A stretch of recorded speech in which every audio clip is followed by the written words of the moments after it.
রথযাত্রা উপলক্ষে প্রভু জগন্নাথ দেবের ওপর তৈরি সুন্দর এই চোকারটি ফুল ভিডিওটি নিয়ে আজ আমি হাজির হলাম। যারা একেবারেই ক্লের কাজ জানো না তারাও এই ভিডিওটি দেখে খুব সহজেই বানিয়ে ফেলতে পারবে সুন্দর এই জুয়েলারিটি। তার জন্য প্রথমেই লাগবে মোল্ডেড ক্লে। এর মধ্যে থাকা রেজিন আর হার্ডনারকে সমান সমান পরিমাণে নিয়ে খুব ভালো করে মেখে ক্লেটাকে রেডি করে নিতে হবে। এরপর কিছুটা ক্লে নিয়ে সেটাকে দেখো এভাবে একটা গোল বেস তৈরি করে নিতে হবে। যদি এভাবে করে করতে অসুবিধা হয় তাহলে ক্লেটাকে প্রথমে বেলে নিয়ে তারপর রঙের ঢাকনা বা যতটা বড় চাই সেরকম কোনো জিনিস বসিয়ে কেটে নিয়েও কিন্তু বেসটাকে তৈরি করে নিতে পারো। তারপর তো দেখতেই পেলে যে পেনের একটা ঢাকনা দিয়ে জগন্নাথের চোখ দুটোকে কিভাবে তৈরি করে নিলাম। চোখ দুটো করা হয়ে গেলে ক্লের এরকম একটা সরু দড়ি করে সেই বেসটার চারিদিকে কিন্তু আঠা দিয়ে সুন্দর করে বসিয়ে দিতে হবে। আর এই একই প্রসেসে আমি কানের দুল দুটোকেও রেডি করে নিচ্ছি। আচ্ছা, এখানে জুয়েলারি মেকিং ক্লাস ছোট্ট একটা আপডেট তোমাদেরকে দিয়ে রাখি। যারা জুয়েলারি বানানো শিখতে চাও তাদের অনেকেই ক্লাসের জন্য আমাকে কমেন্ট করেছিলে। সেই ক্লাসের আপডেট কিন্তু আমি তোমাদেরকে নেক্সট যে ভিডিও দেব সেখানে তোমাদের সাথে শেয়ার করে দেব। যাই হোক, কানের দুল দুটো দেখো আমার রেডি হয়ে গিয়েছে। এবার এগুলোকে খোলা হাওয়ায় রেখে ভালো করে শুকিয়ে নিতে হবে। আর যেহেতু এখন প্রায় বর্ষাকাল শুরু হয়ে গিয়েছে তাই এগুলো শক্ত হতেও কিন্তু অনেকটা সময় লেগে যায়। তাই এগুলোকে বানানোর প্রায় 10 থেকে 12 ঘন্টা পর রং করলে কিন্তু খুব ভালো হবে। এতে করে রঙগুলোও কিন্তু খুব ভালোভাবে ফুটবে।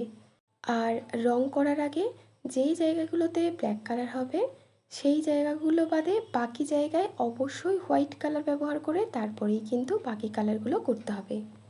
প্রথমে আমি ব্ল্যাক কালারটা করে নিলাম আর তারপরে দেখো আমি এখানে রেড কালারটা করছি।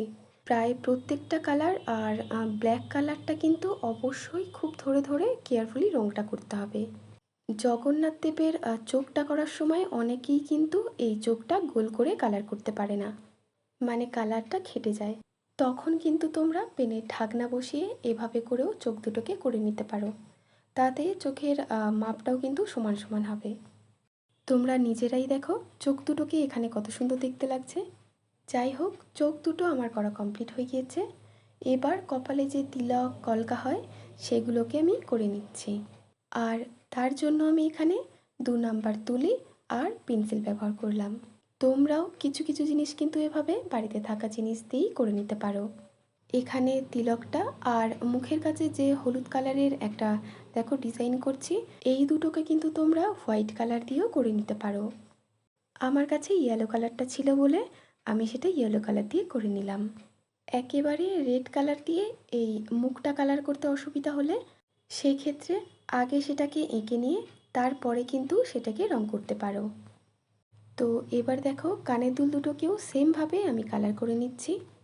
এটাকে শুধু তোমরা এভাবেও রাখতে পারো, আর আমি যেভাবে দেখো একটু ডিজাইন করে নিচ্ছি কানের দুলটাকে সুন্দর দেখানোর জন্য, তোমরাও কিন্তু কানের দুলটাকে এভাবে ডিজাইন করে নিতে পারো।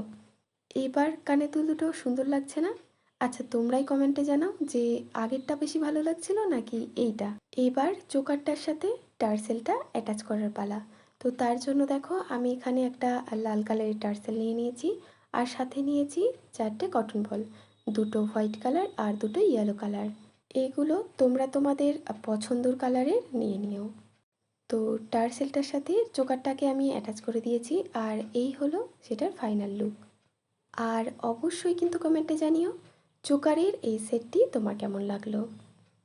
ভালো লাগলে ভিডিওতে একটি লাইক আর ভিডিওটি শেয়ার করতে পারো।